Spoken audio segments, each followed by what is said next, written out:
What's up, guys? I'm SaltEMike, and this is your Star Citizen Week in Review for April 21st, 2026. Was a little late this week, sorry. SCL was filled with little hints at what is to come for crafting and inventory in the future. 4.8 is here, but didn't make it until Monday. And we have Squadron 42 news, but nope, not the release date. All that and more on today's Week in Review.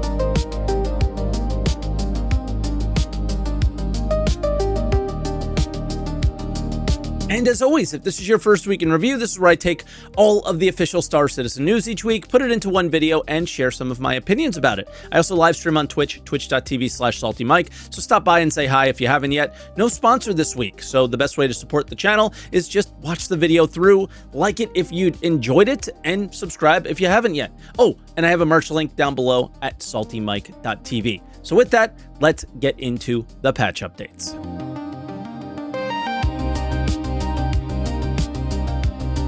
All right, we start out on Tuesday/Wednesday where we had the transport tech preview, and I went to Area 18, and that elevator issue I talked about before did persist for me. I did talk to a developer who works on this, and they are aware of the issue. The issue was already fixed before it even got to that tech preview, and just wasn't in that individual tech preview. Basically, there was just like two elevators working at Area 18, and it would eventually make it to us, but there was probably a bit of a queue. Then the tram timer wasn't working and just said zeros for me. I fell through the tram, but yeah, just understand here, I was on vacation. It's the reason the show is late, and I was on a laptop that was running all sorts of other programs too at the same time, and said I didn't have enough RAM, and I was still optimizing shaders. So yeah, I don't expect this to be a good judgment of how the tech preview actually went, just still letting you know what my experiences were.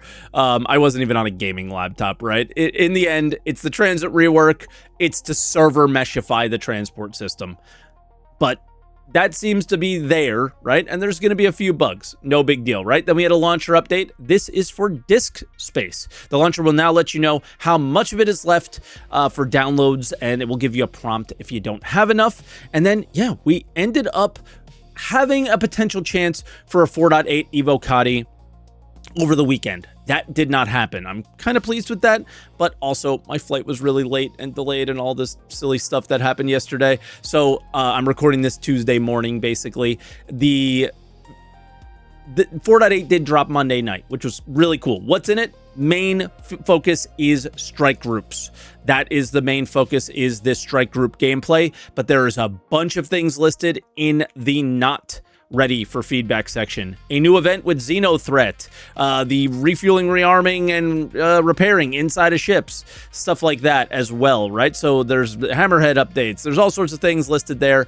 So that is not for this week's Week in Review. I'm just touching on it really quick for you guys. We will cover it fully throughout the week on my Twitch channel, on the TV channel, as well as next week on Week in Review. So that was all we really had for patch updates. Let's jump into video updates.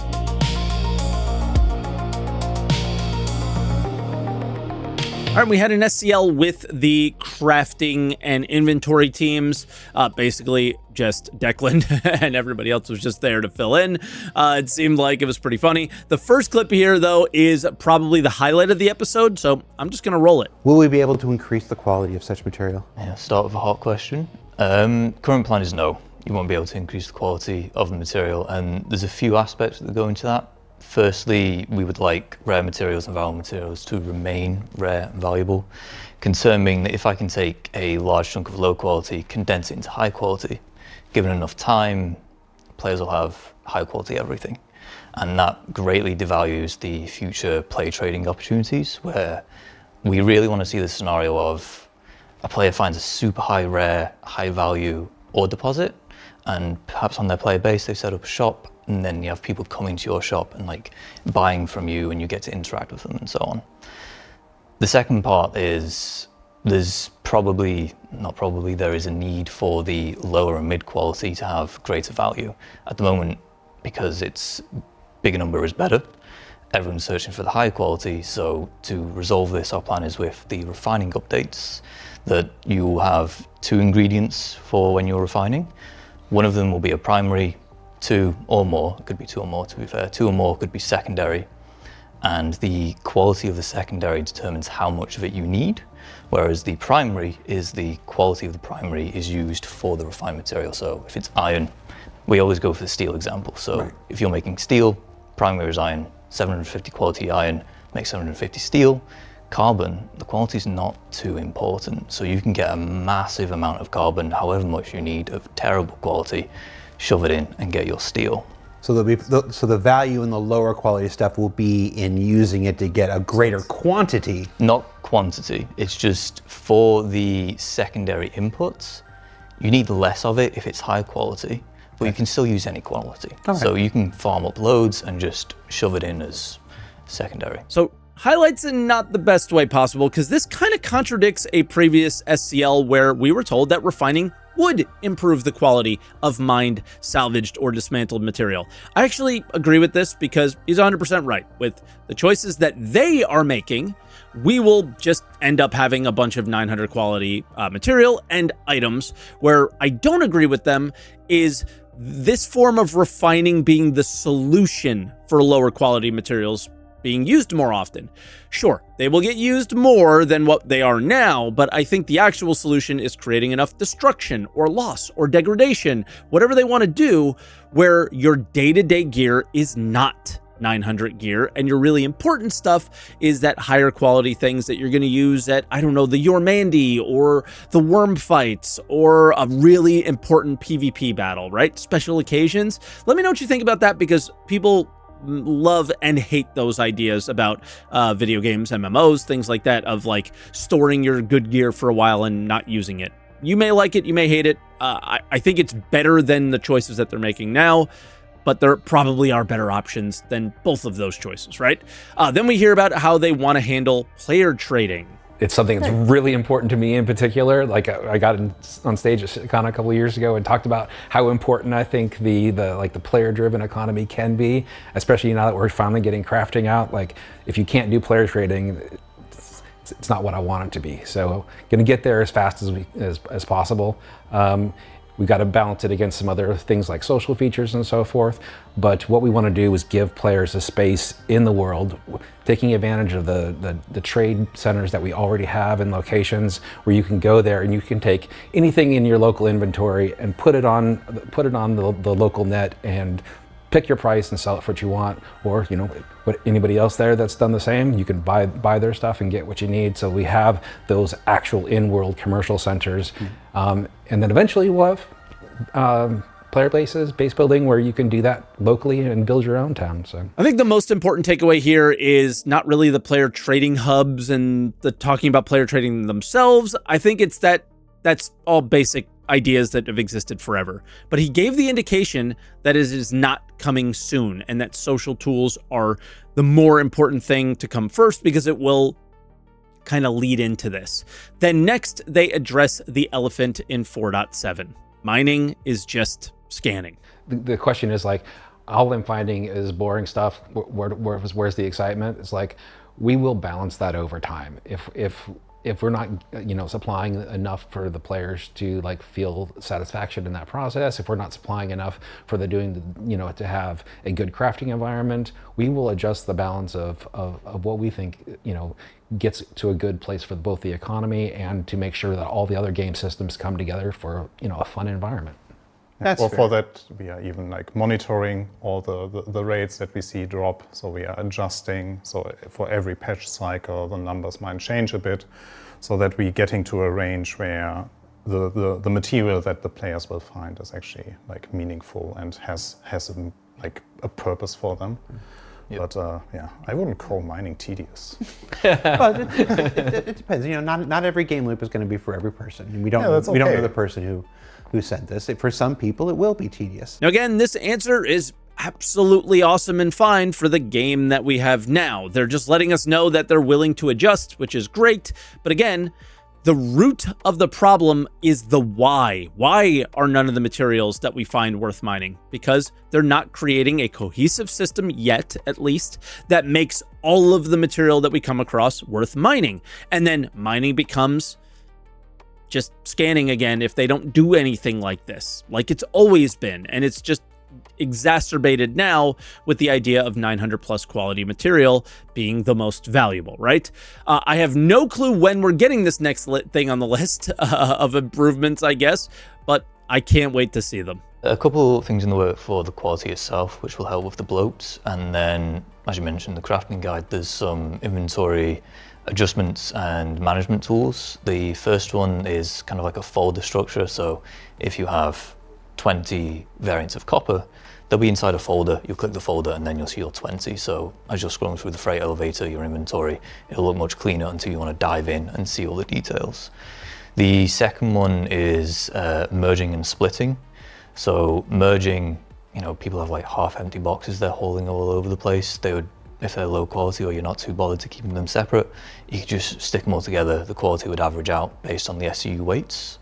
And then splitting is kind of the obvious opposite, where you take part of a box and turn it into 2 boxes, and that's crucial for player trading, right? You don't want to put all your high quality up for sale. You want to take half of it and put it up for sale, or maybe you want to share it, but sell it. Now, most people I talk to don't agree with me, but I think the folder idea is really going to work pretty well. The merging idea to average quality is interesting, and I kind of want to see how it plays out. And then lastly, splitting is obviously super important. Then we hear about a lot of the new craftables in 4.8. Most of or a lot of items that we will have, or we already have in our game, all of them will be craftable at some point, and we will make sure that most of the items, or actually every item that is craftable, actually is affected by the quality of the materials that you use for it, so that there is a meaningful reason for you actually to craft those items.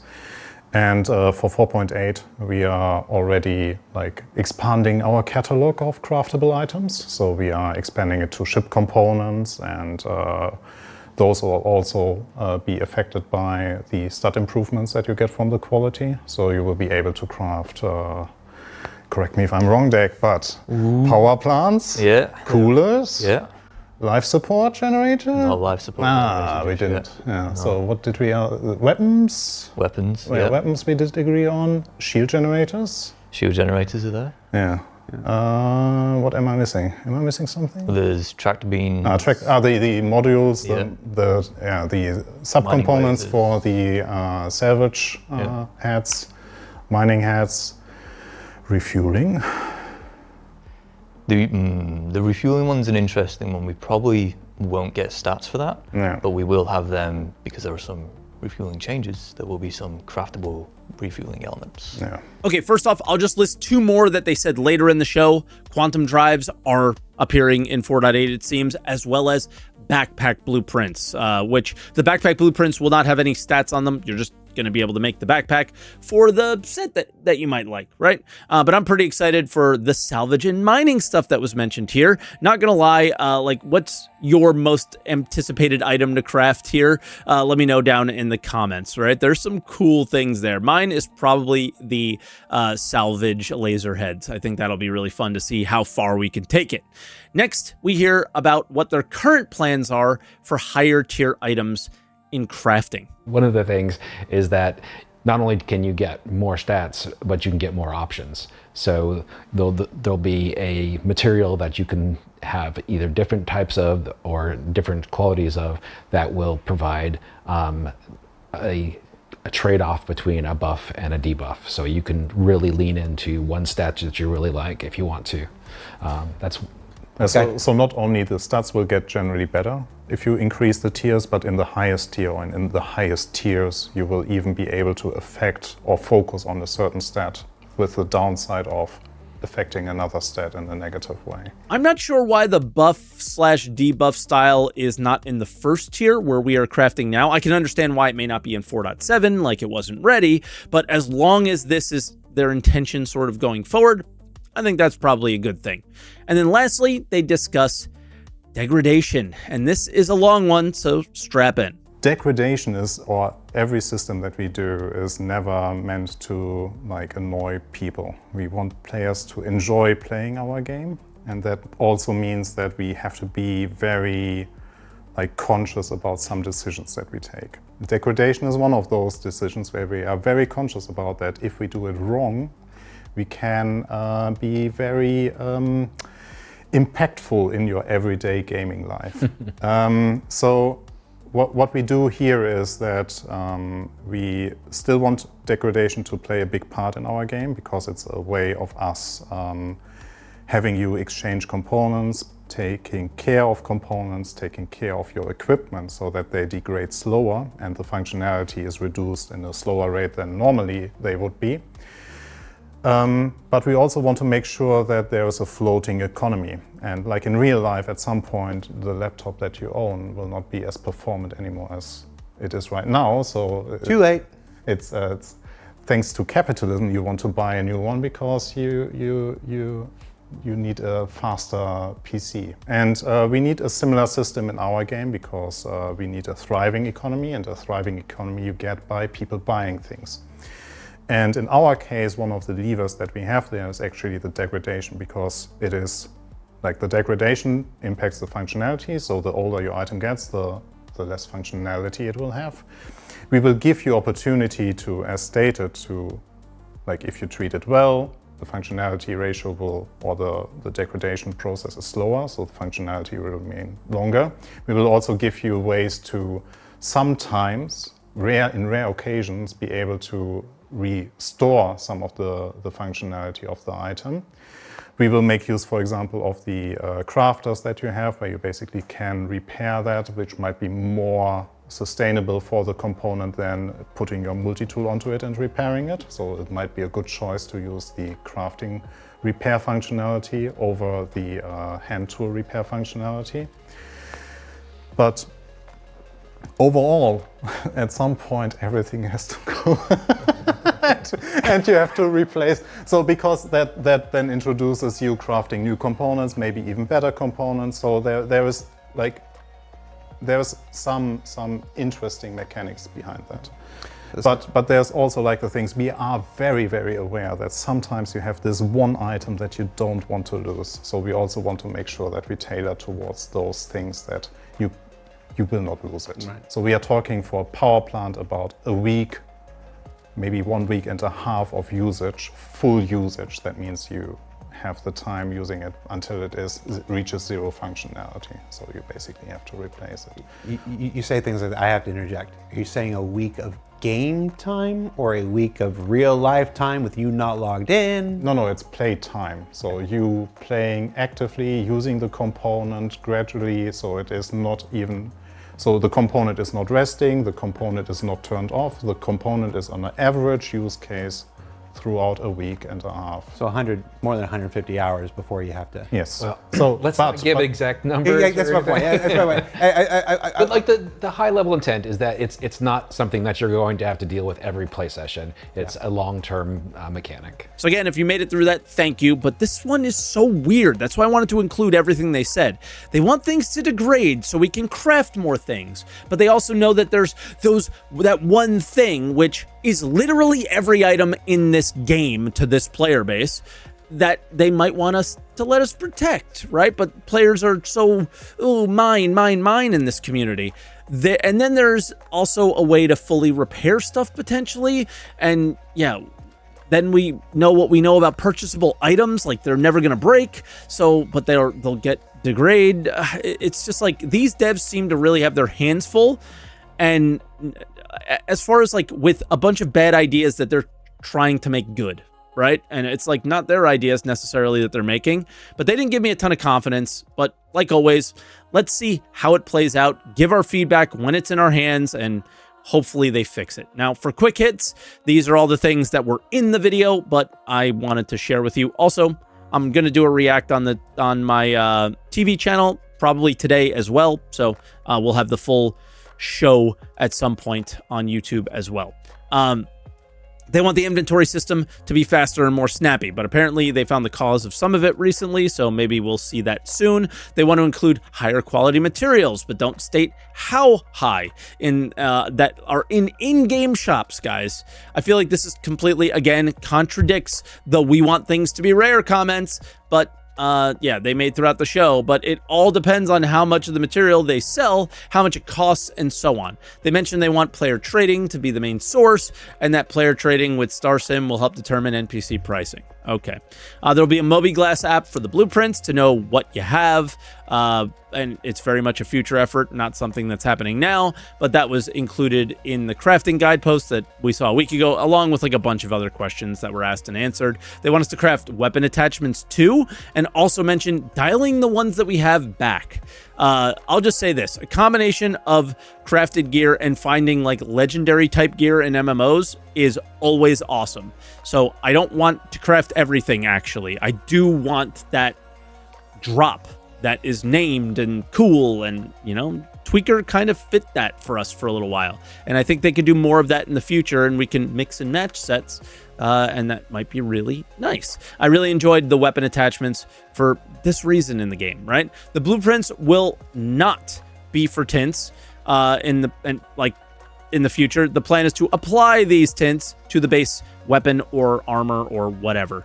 Ship potentially as well, right? Blueprints will drop in boss fights, but as data pads at some point in the future. Elites or boss AI will have the potential to have higher quality gear that you can dismantle for higher quality materials.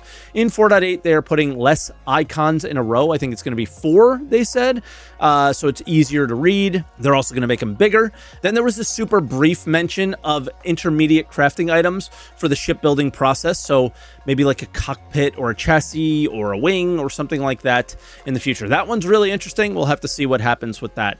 But that was video updates. Big episode. Again, I'll cover more on the TV channel later today.